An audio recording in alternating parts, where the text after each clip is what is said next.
Olá, tudo bem com você? Que a graça e a paz de nosso Senhor Jesus possa estar na sua vida nesse dia.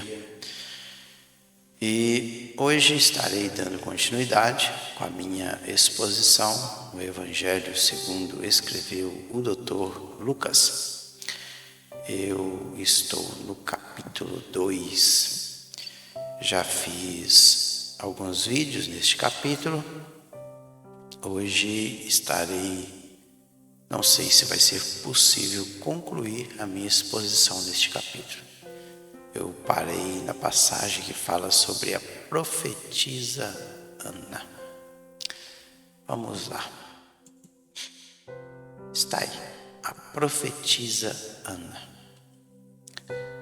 Diz assim o texto: havia uma profetisa chamada Ana, filha de Fanuel, da tribo de Aser, avançada em dias, que vivera com seu marido 7 anos, desde que se casara, e que era viúva de 84 anos. Esta não deixava o templo, mas adorava noite e dia em jejuns e orações. Como eu disse no vídeo passado, é possível servir a Deus, é possível ser uma pessoa de oração, é possível ter uma vida completamente dedicada ao Senhor, mesmo quando a religião a qual essa pessoa pertence, ou a denominação a qual essa pessoa pertence, está completamente distanciada dos princípios da palavra de Deus, como era o caso da religião judaica quando Jesus veio. Os israelitas, eles viviam um formalismo, uma religiosidade tremenda. O fato é tanto que quando Jesus veio, existiam 2 sumos sacerdotes, e o correto, de acordo com a lei,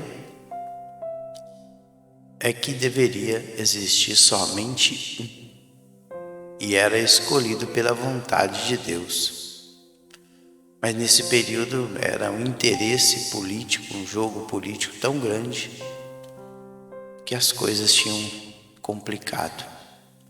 Outra coisa também é que os fariseus que haviam surgido aí no 2º século antes de Cristo, por ocasião aí da revolta dos Macabeus, esses judeus, esses fariseus, os parushim, eles também estavam vivendo uma religiosidade terrível, a ponto de Jesus dizer o seguinte: olha, vocês façam o que eles falam, mas não façam o que eles fazem, porque eles eram hipócritas. Jesus sempre estava condenando a atitude dos fariseus. E este nome ele ficou até, vamos dizer assim, um sentido pejorativo. Quando chama alguém de fariseu, é no sentido, assim, vamos dizer, pejorativo, devido à atitude desses homens no período de Jesus. Mas o termo parushim, que é plural, no hebraico, vem de parush, que é separado. Então, veja que a coisa estava complicada. Mas mesmo diante desse cenário tão caótico espiritualmente, tinha uma mulher, uma profetisa profetisa Ana. Uda é lá do período dos juízes, da tribo de Aser. Essa tribo era o 8º filho de Jacó. O nome é Asher, e significa abençoado. E ela casou-se, provavelmente 7 anos depois o marido tenha morrido, e ela ficou viúva. Está escrito no texto aí. E agora estava com 84 anos e não deixava o templo. Adorava, latreu. Latreu aí é da ideia de prestar um culto, servir, cumprir um ofício, noite e dia em jejuns e oração. E chegando naquela hora, ou seja, na hora que o Simeão estava ali apresentando Jesus, essa mulher chamada Ana, profetisa da tribo de Asser, ela chegou. E chegando naquela hora, dava graças a Deus e falava a respeito do menino a todos os que esperavam a redenção de Jerusalém. Redenção aí, a palavra grega é lutroses. Lutroses é o livramento, o resgate de Jerusalém. Então o povo, por mais que eles tivessem uma vida dedicada a Deus, povo israelita, por mais que eles tivessem uma vida dedicada a Deus, servindo a Deus, uma vida santa, justa, eles esperavam também o livramento de Jerusalém, o resgate, a redenção de Jerusalém. Parece que no âmbito físico, a redenção de Jerusalém, não do povo de Israel. A ideia é que eles queriam ficarem livres do jugo de Roma. Mas na verdade Jesus, ele veio para libertar o homem de algo muito pior, muito mais opressor do que o Império Romano, que é o jugo do pecado e a condenação eterna. O jugo de Roma ia passar, mas a condenação eterna, esta nunca passaria. Por isso que Jesus, ele veio livrar o homem, veio trazer a redenção para o homem de algo muito maior. Cumpridas todas as ordenanças segundo a lei do Senhor, voltaram para a Galileia, para a sua cidade de Nazaré. Crescia o menino e se fortalecia, enchendo-se de sabedoria, e a graça de Deus estava sobre ele. Então crescia o menino, pai de On, fortalecia, krataio, fortalecer, tornar forte, enchendo, plero, a ideia de abundar, de sabedoria, que é Sofia, graça, que é Haris, e graça de Deus estava sobre ele. E aí vai chegar o momento dele ir para o templo. A Bíblia não diz se ele foi fazer o Bar Mitzvah. E o Bar Mitzvah, ele era feito com aproximadamente essa idade mesmo, 12 anos. Provavelmente Jesus tenha ido fazer o Bar Mitzvah, em que o menino se tornava filho da lei. As mitzvot, os mandamentos. E Bar é filho da lei. Então, não sei, pode ser, a Bíblia não diz. Só vamos lá, vamos ler o texto aí. Ora, anualmente iam seus pais a Jerusalém para a festa da Páscoa. Isso era costume de José e Maria irem a Jerusalém para comemorar a Páscoa, que era a celebração da saída do povo judeu, ou de Israel, ali do Egito, que eles ficaram 400 anos aproximadamente. É a festa do Pessah. Então, anualmente iam seus pais a Jerusalém para a festa. No 14º dia de Abib era comemorado essa festa. Quando ele atingiu os 12 anos, olha aí. Então, veja bem que ora, anualmente iam seus pais a Jerusalém para a festa da Páscoa. Está falando dos pais. Quando ele atingiu quem? O menino, Jesus. Quando ele atingiu os 12 anos, subiram a Jerusalém, segundo o costume da festa.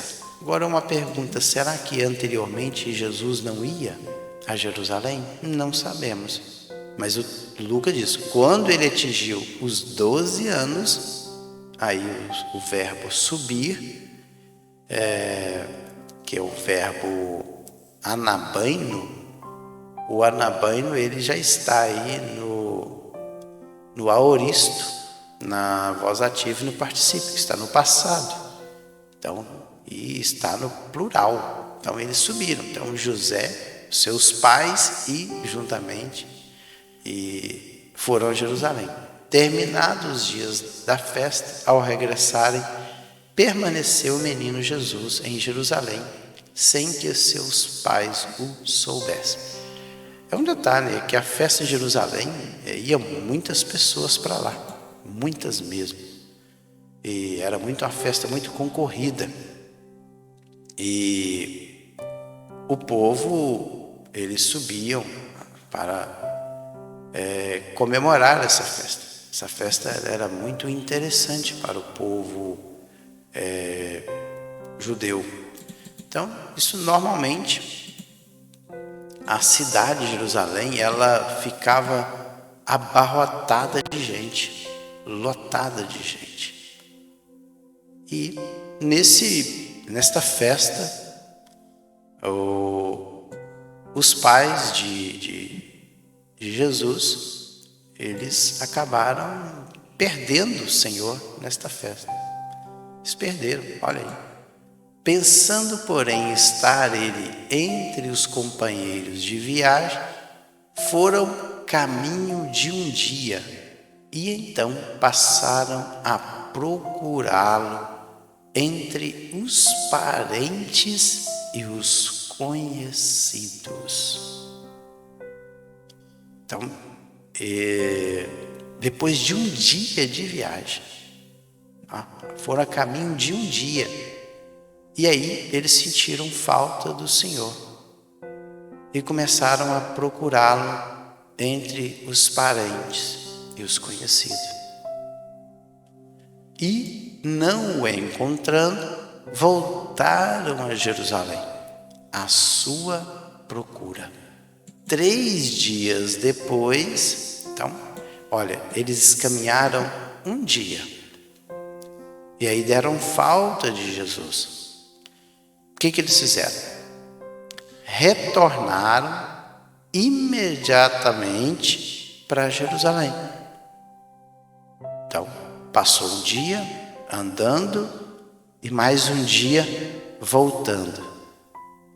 E aí, no 3º dia, é que eles acharam Jesus assentado no meio dos doutores, ouvindo-os e interrogando. Interessante. Eu não sei o que eles estavam falando com esses doutores. Por isso é que eu chego à conclusão que provavelmente Jesus ele foi fazer o bar mitzvah, porque ele estava assentado em meio aos doutores, aqui são os mestres de Israel, e interrogando-os. E todos os que ouviam, muito se admiravam da sua inteligência e das suas respostas. Então, os doutores da lei, eles estavam admirados, estavam perplexos diante das perguntas e respostas de Jesus. Logo que seus pais o viram, ficaram maravilhados. E sua mãe lhe disse: Filho, por que fizestes assim conosco? Teu pai e eu, aflitos, estamos à tua procura. Olha o que Jesus respondeu. e lhes respondeu: por que me procuráveis? Não sabíeis que me cumpria estar na casa de meu pai? Não compreenderam, porém, as palavras que lhes dissera. Interessante é que Jesus, mesmo diante de tanta religiosidade, formalismo ali no templo, usavam o templo para angariar recursos, dinheiro. Mesmo assim, Jesus, ele considerava aquele lugar onde as pessoas se reuniam como casa do Pai. Sabe por quê? Porque em meio àquelas pessoas, existiam pessoas que eram íntegras a Deus. Enquanto estiver pessoas íntegras a Deus, o Senhor vai estar com estas pessoas. Por isso que fala. E desceu, para terminar, e desceu com eles para Nazaré, e era-lhes submisso sua mãe, porém guardava todas estas coisas no coração. E crescia Jesus em sabedoria, estatura e graça diante de Deus e dos homens. Interessante. Outra coisa que me chama a atenção é que o texto aqui falando sobre esse período aí da adolescência de Jesus não diz em lugar nenhum que ele tenha realizado algum milagre. Não.